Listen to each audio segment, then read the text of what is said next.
Por suerte existen y se conservan las imágenes que me revelaron a Stevenson con su maestría en los puños. No tuve el privilegio de verlo boxear en vivo y en directo, pero siempre que se hablaba de ese deporte había que mencionarlo, y cuando comencé a revivir aquellos años con los planos de sus combates, comprendí que no por gusto fue y es de los elegidos.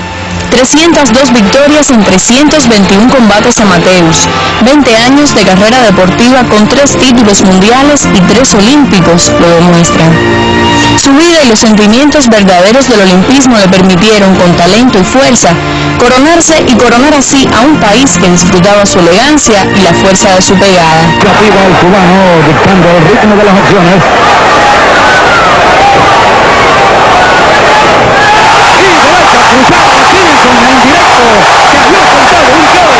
Cuánto no se ha dicho ya y se ha escrito en tan poco tiempo sobre él, pero no podía pasar por alto esa magia de la vida que relaciona a los grandes con su tiempo. Lo último que hizo Stevenson y que no podía escapar a nuestras cámaras fue participar con alegría en la caminata de 100 metros por los Juegos Olímpicos el pasado sábado y con parte del pueblo y las glorias deportivas que lo admiran. Y para mayor delicadeza del destino, que no quiere que sean solamente sus puños ni las imágenes de la necrópolis de Colón las últimas que se recuerden por estos días, lo tenemos además sembrando uno de los 5 árboles que en saludo a los Juegos Verdes de Londres 2012 dejarán en nuestra ciudad y país deportivos la semilla de un cubanísimo campeón.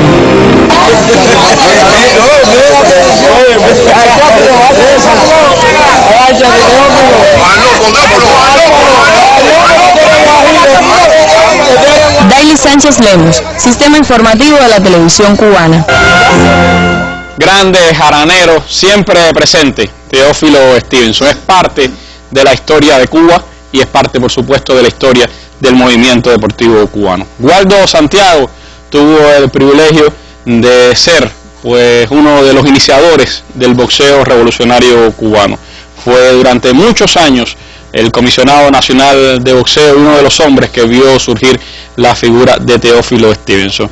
Para Waldo, ¿qué representó Teófilo Stevenson? ¿En qué momento estaba el boxeo cubano cuando Teófilo Stevenson llega a las filas del equipo nacional? ¿Cómo se descubre ese talento del Central Delicias?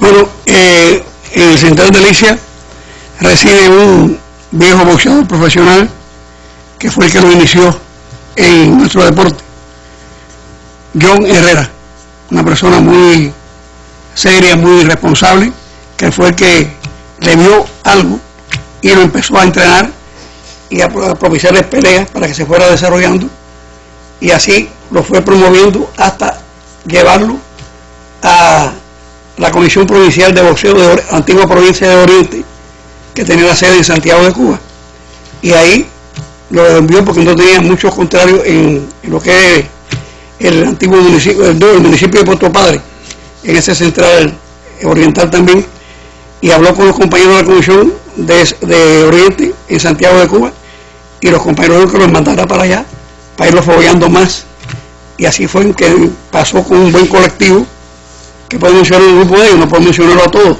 pero todos colaboraron en la perfección de este muchacho jovencito, muy joven todavía, y ahí en Santiago de Cuba trabajaron personas que llevan mucho el boxeo en su sangre. Otros lo hemos perdido ya, que han fallecido, pero estaba ahí el profesor Sarbelio Fuente, Ovelio Wilson, Luis Casal, Manín Kelly y otro grupo grande que trabajaron y ayudaron en su formación inicial.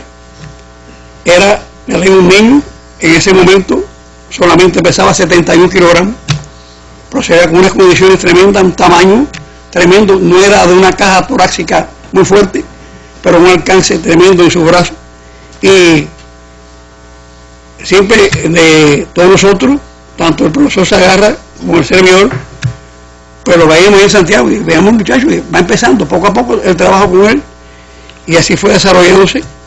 En ese momento nosotros teníamos aquí varios pesos completos, pero los dos más destacados, un veteranísimo, José Luis Cabrera, ya una persona mayor, y Nancio Carrillo, hermano también de Gilberto, que nos representó también dignamente, hoy ya fallecido, en varias competencias internacionales. De ahí, de Santiago, al haber competido en bastantes ocasiones, fue captado para la sede nacional nuestra. En ese momento ya recién empezaba, que era la Escuela Actual Nacional de Boxeo, Orbelín Quesada. Se acababa de abrir, prácticamente. Se acababa de abrir. Eso era una finca de un coronel de la dictadura batistiana que estaba abandonada ahí. El hombre se fue del país y le echamos la vista. Colaboró bastante en eso un técnico que tenía de la antigua RDA, Curro Centrí, que había empezado a trabajar con nosotros, y en el colectivo estaba como Zagarra, un servidor, Luis Casal, Honorato Espinosa, Sarbelio Fuente, Isidro Tromman y Luis Casal. Y ahí empezamos a trabajar y a trabajar con Teófilo, los jóvenes y ya los veteranos también, con vista a ir ese equipo que estaba ya con los veteranos y los jóvenes tenían a la Olimpiada de Tokio, año 64.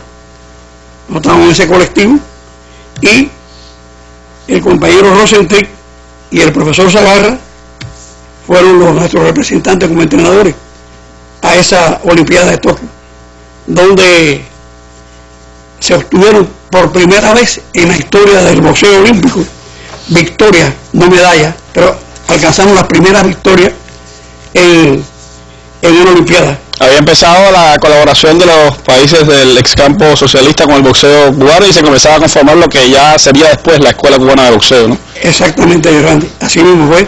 Este fue el primer técnico que se nos trajo aquí, muy bueno, con Rosentri fallecido. Rosentri nos enseñó todo, cómo era la organización, cómo era la IVA, cómo se podían lograr árbitros y jueces internacionales en Cuba, cómo se hacían las gestiones con la misma IVA. Nosotros desconocíamos eso. Además, el obligatorio de que se peleara con camiseta, porque antes nosotros peleábamos sin camiseta, claro, y sin protector de cabeza, que usted sabe que ahora, después de Londres, se vuelve a quitar los protectores de cabeza, y él nos ayudó bastante en ese aspecto. Posteriormente a Rosentri nos llegó a Andrés Cherbonet y otros más compañeros que los voy a mencionar también, de la Unión Soviética. El ucraniano colaboró muy bien con nosotros, pero teníamos Rosentri hasta que terminó el contrato de Rosentri, y Andrés empezó trabajando con los juveniles, y entre los juveniles estaba Stevenson. Sí, desde esa época ya creó esa empatía, ese trabajo con Teófilo Stevenson, siendo un juvenil. Exactamente. Y conjuntamente con el CIDE y demás técnicos que usted mencionó, pues comenzó la preparación. Es fundamental, empezó a trabajar. En ese entonces teníamos una competencia internacional del campo socialista para los juveniles, que se llamaban Esperanza Olímpica. Y empezamos a desarrollar un grupo grande de muchachos, que entre ellos estaba Stevenson también, y fue poco a poco también mejorando su condición física, aumentando su peso corporal. Como dije anteriormente, empezaba 71 kilogramos. Ya pasó a la otra división, y como dije, estaba Cabrera y Carrillo. ¿Qué pasó? Vienen los juegos tan famosos que fuimos en el Cerro Pelado a Puerto Rico 66. Voy a referirme solamente a los pesos grandes, en el caso de Steven, el peso súper pesado. Ahí nos representó José Luis Cabrera. Vienen después los Juegos Panamericanos Winnipeg 67 y sigue Cabrera con nosotros. México 68, ya el colectivo selecciona a Carrillo, Nancio Carrillo, que es el que nos representa. Y de ahí pasamos a los Juegos Olímpicos, México 68, y ahí, como le repetí, fue Carrillo. Después de esos Juegos, hay un paréntesis, que sigue participando en diferentes eventos internacionales juveniles, como es lo que hablé de la Esperanza Olímpica. Vienen los Juegos Centroamericanos del Caribe de Panamá 70, ahí nos representa Cabrera de nuevo, y posteriormente organizamos en nuestro país y creamos la Confederación Centroamericana y del Caribe de Boxeo Aficionado, y nuestro país se brinda como la primera sede, y se brinda en La Habana en ese año 70, aquí en la Ciudad Deportiva, donde nuestro colectivo técnico selecciona a Teófilo ya. Es su primera gran competencia. De mayores. Y gana medalla de oro. Y una sorpresa para todo el mundo, y ya se vio la pegada, ya estaba en su peso completo, y vaya, ya tenía una esperanza grande, un muchacho tan joven como él, de venir en los Juegos Panamericanos, Cali. Ahí en Cali viene el primer encontronazo de él gana medalla de bronce, y puedo decirte, Randy, a todos los compañeros y a los televidentes, que esa pelea la perdió 3-2, y el árbitro, con Duane Bobby, la Esperanza Blanca, el árbitro que trabajó en esa pelea, no se nos olvida jamás el nombre, Bert Lowe, de Canadá, sinceramente un pro norteamericano. Además, en la mesa presidencial estaban los norteamericanos, el presidente en ese entonces de la IVA, un norteamericano, y el presidente de los jueces y árbitros, Robert Sulkin. Los jueces, pues, el árbitro, Teófilo en el primer round derriba totalmente a Bobby, y el conteo fue muy lento, y lo interrumpía, stop, y mandaba a Teófilo para la esquina, y Teófilo estaba en la esquina, pero Novato al fin miraba, si no he salido de la esquina, y ahí el conteo de nuevo, muy lento, hubiera podido contarle 15, no 10. Novato al fin, desesperado para noquearlo, no pudo noquearlo en ese primer round, tiró muchos golpes.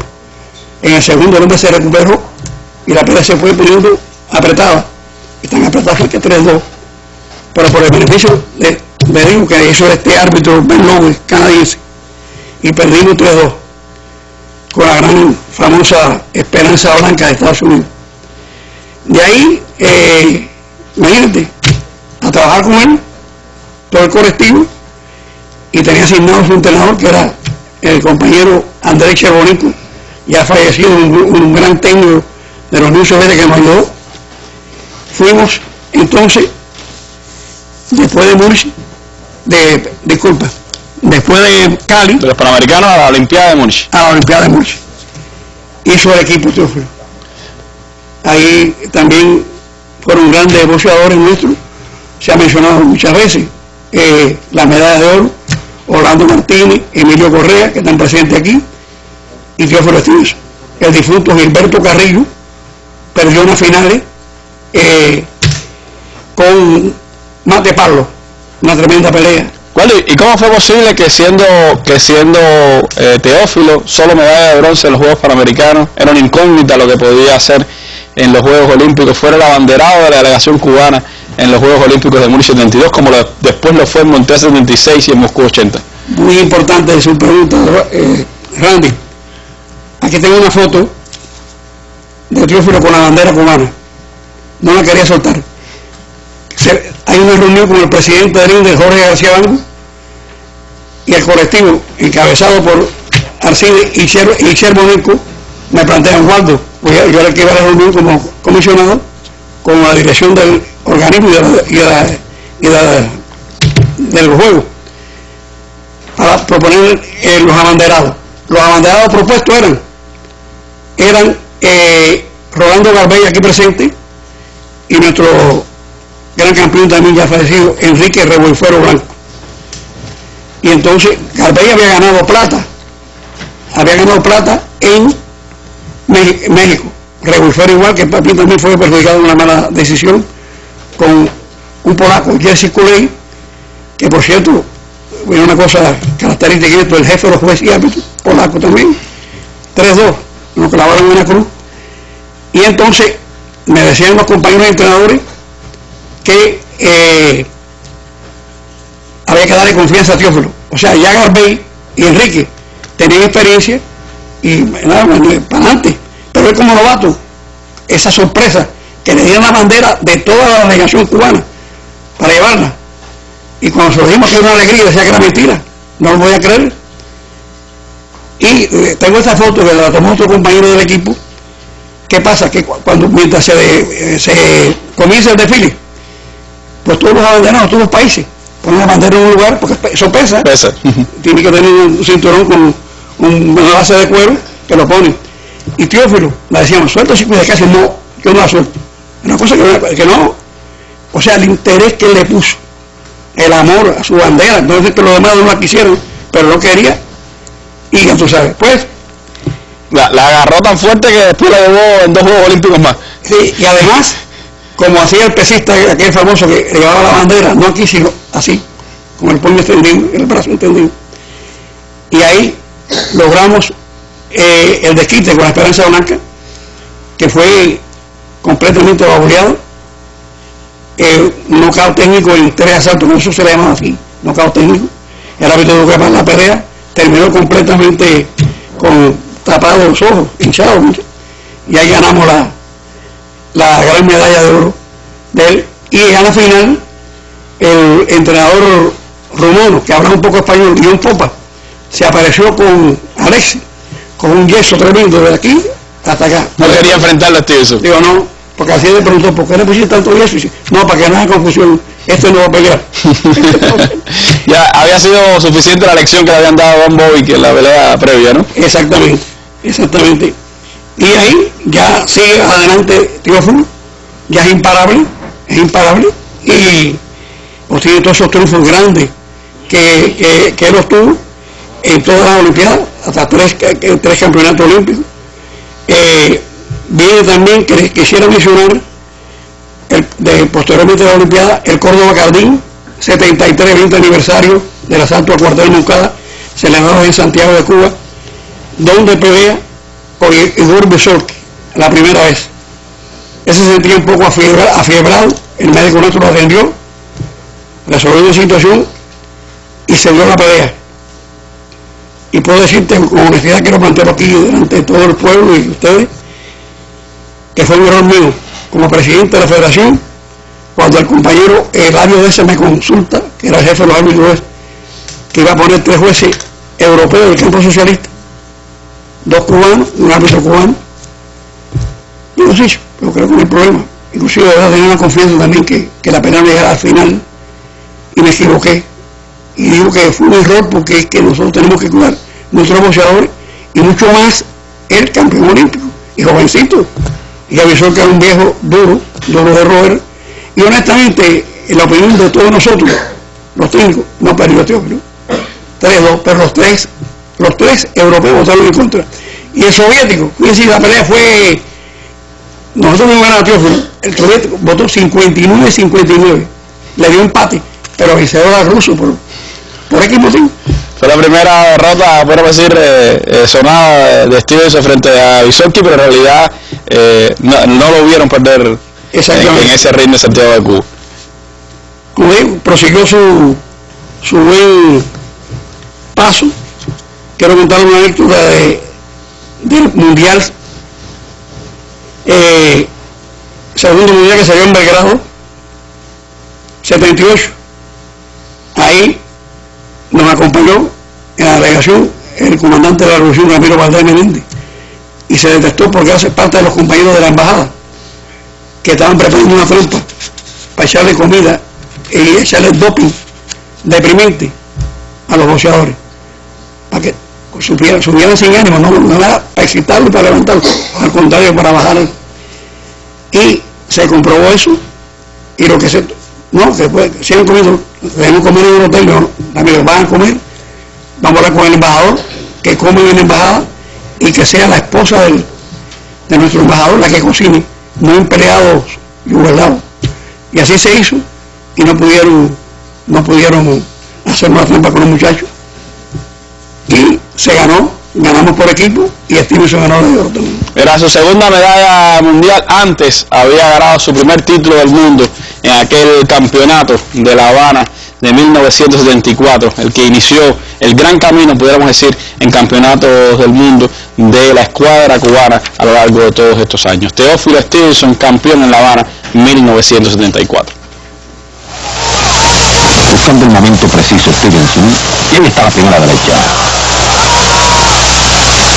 Y la segunda.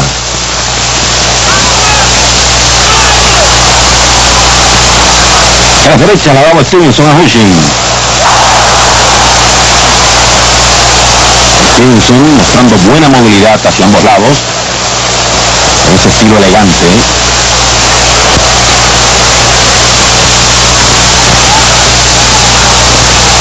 Tira derecha ahora a la cara, turbinado a Hushin. Le están contando a Hushin de espaldas a la lona, parece definitivo. La cuenta de 10 y Stevenson logra su segunda victoria en el Mundial.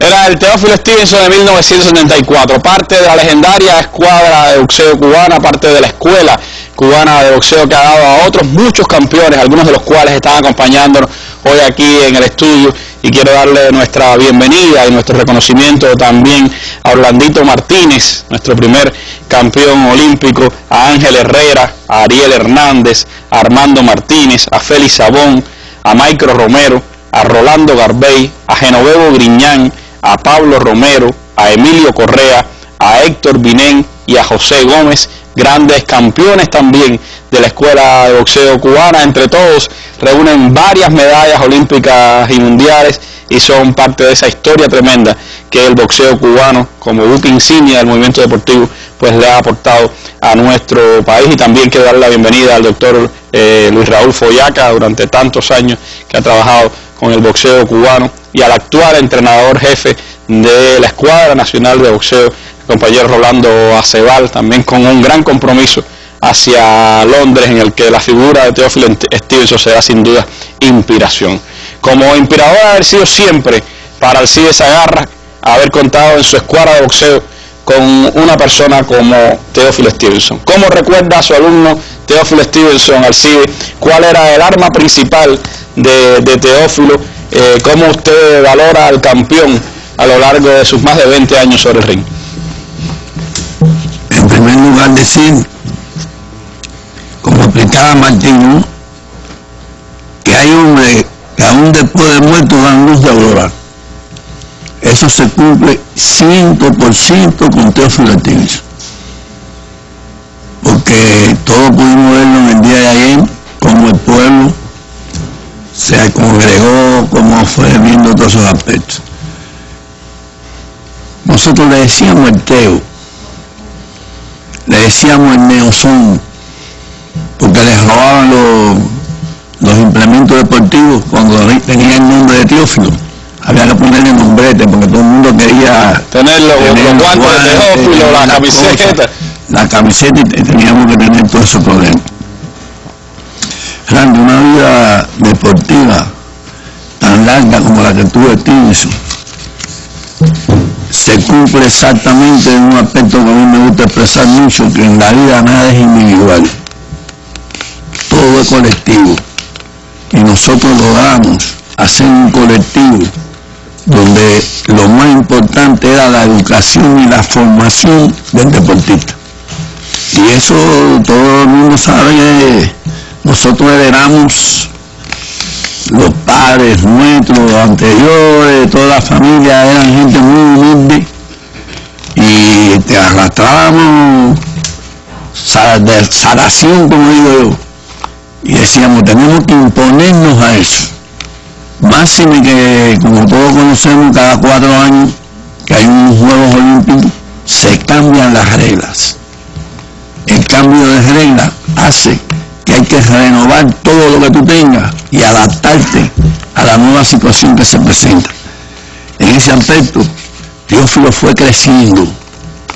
Como bien explicaba Eduardo, la primera señal sólida que nos dio fue el Campeonato Centroamericano del 70. Ya cuando nosotros lo vimos ahí, dijimos, ya está listo para empeños mayores. Y así se fue desarrollando en todas esas situaciones, como bien explicaba Eduardo ahí, que hizo un recuento de cómo la escuela se ha ido desarrollando.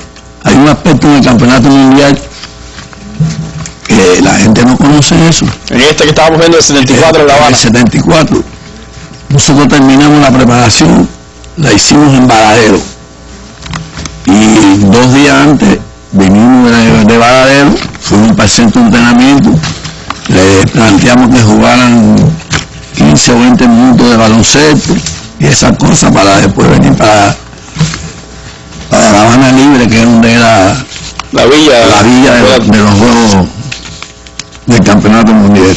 Y Stevenson se lesionó en esa juego que dimos, se lesionó en el pie derecho.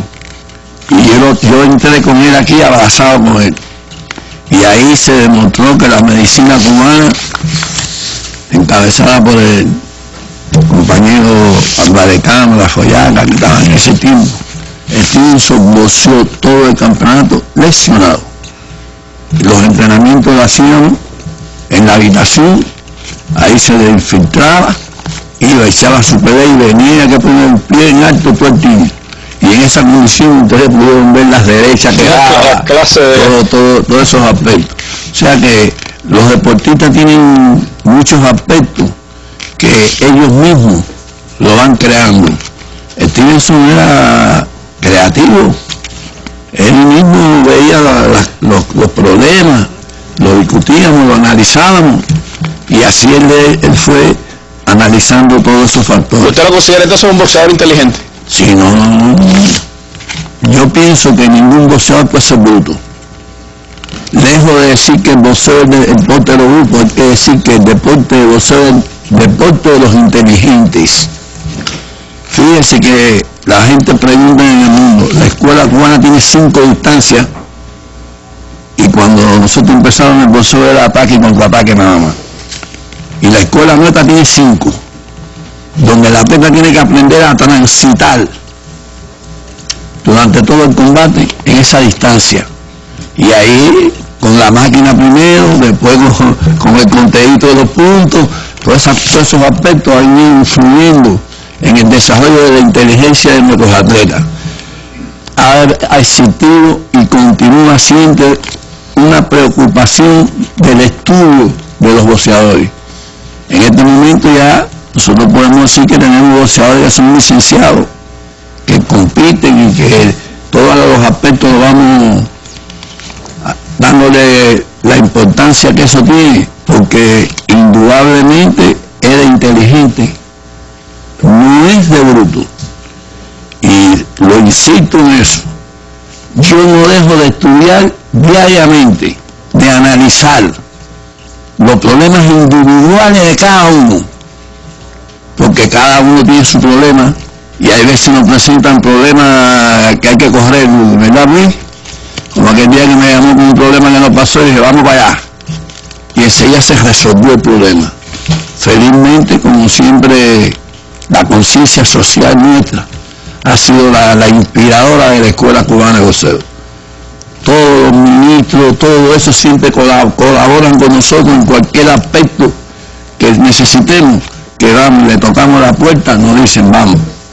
El prestigio que se ha ganado la escuela cubana de boxeo. Y Stevenson en particular, Alcides, ¿cuál era su mejor arma? ¿Era la pegada, era la inteligencia, era la movilidad? ¿Cuál era la mejor arma de Stevenson? Stevenson tenía una coordinación que esos pocos atletas no tienen. Sabía coordinar perfectamente las piernas con los brazos, con la pelvis. Y el golpe no lo veían. Era tan rápido que te tiraba coordinadito ahí y ya, cuando te daba, se terminó. Y no era abusador. O sea, ese otro aspecto muy importante. Ustedes vieron que él se ganó el free play porque él maqueaba a la gente, después iba, lo levantaba, le echaba fresco, le daba para la esquina. O sea, ese gesto es el que hace que vean que es un deportista muy humano y eso, y le dan al primer boxeador que le dieron el free play en el mundo, es a Teófilo Stevenson. Y además de eso, en el hall de la fama de todos los boxeadores en el mundo está Teófilo Stevenson. Cuando se hizo el reconocimiento a los grandes deportistas del mundo que habían pasado por las Olimpiadas en el centenario de Atlanta, recuerdo que allí junto a Muhammad Ali estaba como representante del boxeo Teófilo Stevenson. Estaba Teófilo ahí como representante genuino de todo el movimiento deportivo cubano, porque esos aspectos no son nuestros ya. Ahora salió en la prensa que me dicen el entrenador legendario. Digo, no, eso no es Alcides Sagarra, esa es la escuela cubana. Porque Alcides Sagarra un día como muy natural desaparece, pero la escuela se mantiene firme ahí. Como siempre le estamos diciendo a todos los alumnos nuestros que ellos tienen que saber que la representatividad nuestra está ahora en los Juegos Olímpicos de Londres. Todos tienen que saber que si ganamos 3 medallas de oro hay que dar una fiesta porque ya es el mejor boxeo del mundo de la historia. Los americanos tienen 34 y nosotros tenemos 32. Y ellos empezaron en 1904. Muchísimo antes que nosotros. Y nosotros empezamos en 1960 con el primer boxeador de Esteban Aguilera, que por ahí está el compañero de Ramato, que fue el presidente del INDE en ese tiempo, que fue el primer boxeador cubano que fue a los Juegos Olímpicos. Ya hemos hablado con los compañeros de allá que hace falta hacer la academia que lleva el nombre de Estevita. Eso debemos hacerlo como un reconocimiento. Fue el primer boxeador cubano que compitió representando a Cuba. Desde luego perdió en la primera pelea, pero bueno, ya hizo la representación. Abrió el camino. Abrió el camino. En el 64 ya fuimos con un grupo y desde el 68 en adelante hasta los momentos actuales el tren cubano no ha parado y esperamos que con certeza que en Londres va a sonar el himno nacional. Nosotros no queda la menor duda de eso, con todo lo que van a hacer, nosotros sabemos todas las trampas que nos pueden hacer, nada más que tenemos que tomar las medidas nosotros para que no nos puedan hacer lo que no han hecho en otros momentos. Así es irrespetuoso para el deporte que en la Olimpiada de Beijing nosotros llevamos 8 boxeadores a semifinales, llevamos 4 de finales, oye, que no ganamos ninguno de la medalla de oro. Eso es un problema que no puede ser, eso es increíble. 8 boxeadores y que no fuera uno, cuando ya nosotros habíamos demostrado en competencias anteriores, como en el 92 que cogimos 7, en campeonato mundial habíamos cogido 8 medallas. Esos son los mismos cubanos que están ahora, esos cubanitos que están ahora ahí, van a hacer lo que la gente piensa que no se va a hacer, porque ellos saben bien lo que ellos representan. El compromiso que tienen, el compromiso moral que tenemos con el movimiento deportivo. Y en este momento, bueno, una gran inspiración será para nosotros el Teo siempre estará presente con nosotros en todos los aspectos que nosotros podamos desarrollar. Así que, ¿cuál en su opinión sería el momento, pudiéramos decir, más difícil, la pelea más complicada que tuvo Teófilo Stevenson en su carrera? Bueno, ahí tenemos situaciones muy complicadas cuando teníamos los encuentros que hubo en Estados Unidos. Los topes de boxeo, aquello era tremendo, pero tanto nos persiguieron para que nos cogieron.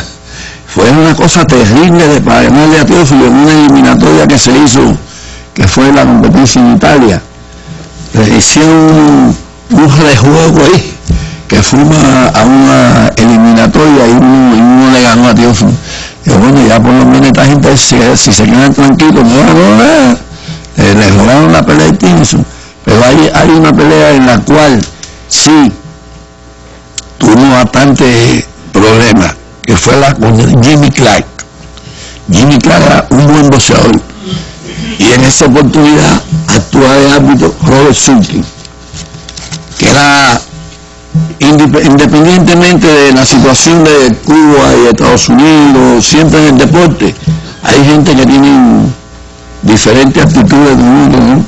Y Sulkin tenía con nosotros mucha amistad, muchas cosas, y se pone de árbitro en esa pelea.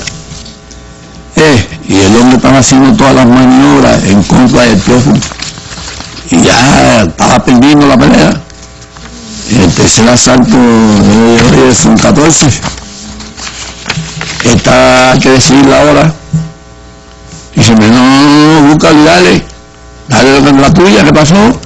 Fue para él, metió una derecha rápidamente para el suelo. El conteo, estaban tardando el conteo y la otra, ¿y qué? Lo liquidó. Se acabó, claro. Se acabó Jimmy Clark, pero lo tenían que perder a la pelea. ¿En el Madison Square Garden? En el Madison año 78. En el año 78. Esa pelea fue una de las importantes. Y hay otra situación, ¿no? A veces se ponía así, lentón, y no quería tirar. Y en Rumanía estábamos haciendo un entrenamiento libre con guantes con uno rumano, y el rumano le estaba faltando el respeto a Teófilo, y todos los compañeros empezaron: Teófilo, vaca, esto, a ofenderlo, y dice: no me moleste más, y le metió una derecha al tipo, que lo acostó, y dice: usted siempre me está molestando, porque no le quería dar. Lo estaba sobrellevando. Lo estaba sobrellevando, y yo, oye, si te está faltando el respeto, métele una derecha, y empezó con el compañero, hasta que como le decía así, le metió una derecha y lo acostó, camilla, y dale, llévatelo. Porque nosotros no somos, el boxeo lo dice bien claro, las reglas. En el deporte de boxeo se vence al contrario. No te están diciendo que él te va a vencer a ti. Tú tienes que buscar la manera de llevar la iniciativa, a practicar todos los aspectos importantes que tiene el deporte nuestro y saber utilizarlo, como lo tenían muchos boxeadores nuestros. El expresivo de José Gómez, Por ahí anda. cuando lo tumbó el chino allá en la Olimpiada de Moscú, el chino vino y nada más que se la tiró y lo acostó enseguida. 2 años después fuimos a una espartaqueada militar y yo me pongo a buscar a los que van a venir, y voy a buscar a José y digo: oye, el chino vino y dice: ay, qué bueno, me la voy a quitar del golpe que me dio. Porque hay otro que tú le dices eso y en vez de ponerse contento, lo que se amedrenta. Pero nosotros, como conocemos a todos los atletas nuestros, sabemos a cada uno, en cada momento, qué cosa hay que decirle. Ahí está Angelito, Ahí está Sabón, que también lo ahí sabe. está Sol, están todos los que saben que cada uno de ellos tenemos nuestras cosas, nuestras confidencias pedagógicas, que esa no la sabe nadie, esa nada más que la sabemos nosotros, qué cosa hay que hacer. Se hace en el momento adecuado y se logra. Otra vez se tienen que intervenir otras personas también. Vaya, mire, den una vuelta por allí a ver cómo están las cosas. Y en esas situaciones se obtiene éxito no solamente en el boxeo, en cualquier deporte. Esa interrelación atleta, entrenador, es indisoluble. Eso es para siempre en la vida, eso no se desbarata. Es una comprensión mutua que se tiene, y eso lo logran los profesores que están ahí. Todos ellos después tienen que hacer lo que hacíamos nosotros. Ustedes hacen las cosas y todo se resuelve. Más o menos, Randy, así la situación que nosotros hemos convivido durante mucho tiempo. La escuela está en un momento que tenemos nuestras complicaciones. Eso nosotros lo reconocemos y decimos que agua pasada no mueve molino. El agua, cuando está pasada, no mueve molino. Lo que hay que encauzarla, y de esa forma nosotros podemos que nuestra escuela continúe siendo el buque insignia del deporte cubano. Gracias, profesor César.